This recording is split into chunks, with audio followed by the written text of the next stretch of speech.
કેટલાક વિદ્યાર્થીઓને જે બધી તકો કેમ મળે છે એ સમજવામાં તમને મુશ્કેલી પડતી હોય તો આ વિડિયો જરૂર જુઓ. આ માત્ર નસીબ નથી પણ વિજ્ઞાન છે. મનોવૈજ્ઞાનિક કસોટીનું વિજ્ઞાન. મનોવૈજ્ઞાનિક કસોટીઓ એ ટૂલબોક્સમાં છુપાયેલા સાધનો જેવા છે જે કંપનીઓ અને યુનિવર્સિટીઓને નોકરી અથવા અભ્યાસક્રમ માટે યોગ્ય વ્યક્તિ પસંદ કરવામાં મદદ કરે છે. કલ્પના કરો કે તમે એક ચિત્રકાર છો.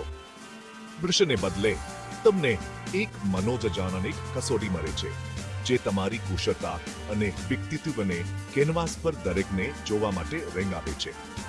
આ કસોટીઓ તમે સમસ્યાઓ કેવી રીતે ઉકેલો છો, તમે તણાવને કેવી રીતે સંભાળો છો વગેરે બધું જ આપે છે. ઉદાહરણ તરીકે રાહુલ જાણતો હતો કે તે તાર્કિક વિચારસરણીમાં સારો છે, પરંતુ જ્યાં સુધી તેને યુનિવર્સિટીની મુલાકાતમાં મનોવૈજ્ઞાનિક કસોટીમાં સારું પ્રદર્શન ન કર્યું ત્યાં સુધી તે તેને બતાવી શક્યો નહોતો. હા, અચાનક જે તે અલગ તરી આવ્યો તો પછી પલ્લે તે સમર ઇન્ટર્નશિપ માટે અરજી કરવી હોય કે તમારા સ્વપ્નનું ખલેજ.